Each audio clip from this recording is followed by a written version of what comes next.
समस्या है, ये जो मूलभूत समस्या है, इसका कारण है निज मूल स्वरूप का अज्ञान भ्रम। ये निज मूल स्वरूप का अज्ञान भ्रम, यही कारण। यदि हम साहित्य दृष्टि से देखें, तात्विक विवेचना की दृष्टि से देखें, तो श्रीमद् भगवद गीता का उदय होने का कारण ही क्या है? श्रीमद् भगवद गीता का उद्गम या मानव जगत में भगवान श्री कृष्ण का वह स्फुरण उपदेश जो श्रीमद् भगवद गीता के रूप में आज मानव जगत में है, उसका कारण ही क्या था? मोह।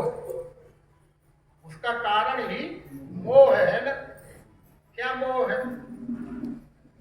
अर्जुन की मनोदशा, अर्जुन का जो पहले अध्याय का जो भी निरूपण है आज वर्तमान में भी उपलब्ध है। कुछ हमारे ज्ञानी लोग उसी को कृष्ण जी का सिद्धांत मान रहे हैं। वो गीता में लिखा है कि कृष्ण जी कह रहे हैं, ऐसा कहा जा रहा है। ऐसा कहा है? श्रीमद् भगवद गीता का पहला अध्याय तो अर्जुन विषाद योग है। अर्जुन के भ्रम प्रसिद्ध विचार हैं, न कि भगवान श्री कृष्ण के। भगवान श्री कृष्ण के जो विचार हैं, जो प्रबोधन है, वो तो दूसरे अध्याय से श्री भगवान वाद से है। पहले अध्याय में अर्जुन के द्वारा जो समस्याएं उठाई गई उनको समझ लें। उसकी तह में मोह ही है। मोह यानी निज मूल स्वरूप का अज्ञान भ्रम। अज्ञान के दोष ही समाये भूला हूं मैं धर्म तो पूछता हूं। मूल तो ये आ गई ना, अर्जुन को धर्म भूला हूं ये प्रश्न है। तो क्या अर्जुन धार्मिक नहीं है? सोच ले। जब अर्जुन पूछते हैं कि कार्पण्य दोषों पे स्वभाव, अज्ञान के दोष ही समाये भूला हूं मैं धर्म सो पूछता हूं। हे प्रभु, वास्तव में मैं धर्म भूल गया हूं। क्यों? कुल धर्म और जाति धर्म ही सनातन है, ऐसा मैं मान बैठा। कह रहा है ना खुद, मिटेंगे जाति के धर्म और कुल धर्म सनातन। ये अर्जुन का सनातन है ना? अर्जुन का सनातन। मिटेंगे जाति के धर्म और कुल धर्म सनातन। फिर सनातन के बारे में ये विचार है अर्जुन का। मोह तो हो ही गया है। फिर मोह ग्रसित अवस्था के जितने विचार निकल रहे हैं कि बद से आता टाइम के लगेगा पाप ही हमें। ये नई नई बातें आ रही हैं। बद से आता टाइम के लगेगा पाप ही हमें। आता तानियों को मारने से पाप लगता है। क्या ये आज भी कोई स्वीकार करेगा? करता है। लिखा है कि द्वापर युग के अंत का बात है ना, बद से आता टाइम के लगेगा पाप ही हम। और अनेक प्रकार के स्वर्ग नर्क की जो भी बहुत सारी बातें हैं, सब कुछ तो कहना। अंत में उन सबका कारण क्या भगवान कृष्ण ने पकड़ा? भगवान कृष्ण ने सबका कारण क्या पकड़ा? और अर्जुन के माने हुए उन विचारों को मान्यता दी, अनुमोदन किया कि उनका निरसन किया और उनको नकारा। उन सब अर्जुन के माने हुए विचारों को नकारते हुए भगवान श्री कृष्ण ने जो अपना सिद्धांत रखा, वो अवतारी महापुरुषों की विशेषता है। वो भगवान श्री राम का मार्ग है। वो दो अवतारों का मार्ग दो नहीं होता, अवतारों का सिद्धांत एक होता है। समय समय पर उनके रूप नाम कुछ भी होते रहते हैं, लेकिन मूल सिद्धांत तो एक ही रहता है।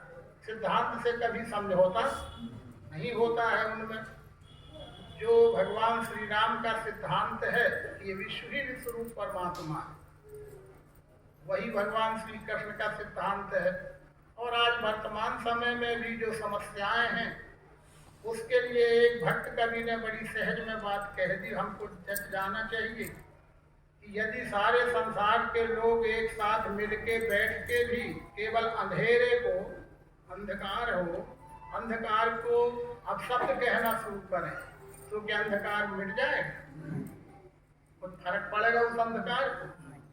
अरे माना कि अंधेरा घना है, मानते भाई कि अंधेरा घना है, जो कही जा रही है हर मंच से तो होती है। माना कि है, कौन निकालेगा कि ऐसा नहीं है।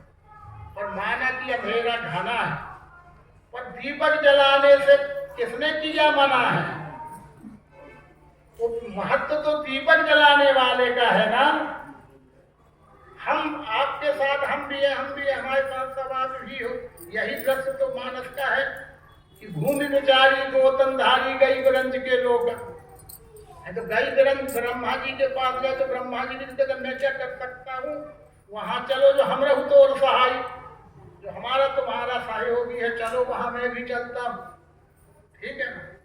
और बैठे सुर सब कर ही बेचारा, ऐसी बैठ तो गए, बैठे सुर सब कर ही बेचारा, कहाँ पाई प्रभु कर ही पुकारा। तो फिर मतभेद आ गए सामने, को कहे पहले भी मैं बस सोई, कोई कुछ होने तो लगा। तो वहीं पर कई समाज गिरजा में रहूं। भगवान शंकर कहते हे भवानी मैं वो देव समाज में मैं भी ताते ही समाज गिरजा में रहूं और सर पाए बचन लेके रहूं। क्या कहा? अरे हरि व्यापक सर्वत्र, ये हरि नाम परमात्मा का है, विश्व रूप है, तो वो सब में समान रूप से थोड़ी सुई की नुक बराबर भी कम ज्यादा नहीं है। हरि व्यापक सर्वत्र समाना, पर विषय है केवल एक है, प्रेम से प्रकट होई में जाना। क्या है प्रेम? पता ही नहीं। प्रेम से प्रकट होई में जाना, प्रेम से प्रकट होई में जाना, तो प्रेम भी अनर्थ में गया और प्रकट भी अनर्थ में गया। प्रेम के भी अनर्थ सुन ले और देख ले, और प्रकट के भी अनर्थ सुन ले वो देख ले। वो है दिया जलाना, वो है दीपक जलाना। भगवान शंकर ने दीपक जलाए ना, जलाए ना। ये तो सब समस्या लिए खड़े हैं, ये सब समस्या लिए खड़े हैं। हम भी समस्या के साथ हम भी हैं, लेकिन 999 लोग समस्या ही बता रहे हैं, तो 1000 में कोई एक दीपक भी तो जलावे। जब दीपक जलाने की बात आती है तो दाएं बाएं होने लगती है। समस्या बताना हो तो सबसे बनती है, समस्या सबसे बताते बनती है, पर हल करने का समय आया तो हम दाएं बाएं हो जाते हैं। वो जो दीपक है, वो जो ज्ञान दीपक है, वो अवतार है, वो भगवान शंकर शंभु अवतार ही है। तो वो जो मानवीय समस्या है, चरित्र की समस्या है, विश्वास का संकट है, नहीं माने को अनुजा तनुजा, बात तो यहाँ तक है, कहाँ तक बखाने उसको भाई। कलिकाल बेहाल किए मनुजा और नहीं माने को अनुजा तनुजा। और बातें बड़ी बड़ी होती हैं, पर आचरण में तो यहाँ तक गिर गए हैं हम यदि। तो खैर ये अंधकार की ही बातें हैं, अंधकार की बातें करने से कोई समाज को लाभ नहीं होगा। हाँ, दीपक जलाने का उपाय जरूर सोचो। वो दीपक जलाने का उपाय ही उस युग में भी भगवान श्री राम एक सोई सच्चिदानंद घन रामा अज विज्ञान रूप बलधाम, एक विज्ञान का सूर्य के रूप में, सूर्योदय हुआ विज्ञान का भगवान श्री राम के रूप में। अब हम उन्हें भगवान श्री राम अकेले कहें कि विज्ञान का स्वरूप ही उदय हो गया ना। वो तुलसीदास जी वो कह रहे हैं उन्हें कि सोई सच्चिदानंद घन रामा अज विज्ञान रूप। सूर्योदय होते ही अंधकार को फिर कहना कि कुछ देर रुक जाओ, कुछ देर रुक जाओ, बह जाएगा। सूर्योदय होते ही अंधकार अपने आप छट जाता है। कुछ समय बाद फिर वो अंधकार आ गया, भगवान श्री कृष्ण के रूप में वही प्रकाश, वही दिव्य चक्षु, ये विश्व ही विश्व रूप परमात्मा है। इसका दर्शन युक्त बोध कराने वाली जो प्रक्रिया है, वो प्रक्रिया फिर भूल गई, तो फिर वही हाल हो गया। कंस दुर्योधन आदि आतंक बढ़ गए। वही सूर्योदय भगवान श्री कृष्ण के रूप में हुआ। और अब वर्तमान में तो कोई बात ही नहीं है, कहा शब्दों में भी नहीं कहा जा सकता, करहि अनीति जाए नहीं, वो शब्दों में भी अब वर्णन करने योग्य ही नहीं रह गई है। तो भी फिर हम सारे संसार के लोग वही पर समस्या रोएंगे तो कोई समाधान हो? उस समस्या के समाधान युगों युगों में उस समस्या का समाधान अवतारी पुरुष ही होते हैं। वर्तमान त्रेता युग की समस्या का समाधान भगवान श्री राम है, द्वापर की समस्या के समाधान भगवान श्री कृष्ण है। तो आज कल युग की समस्या के समाधान भगवान श्री मायानंद जी ही हैं।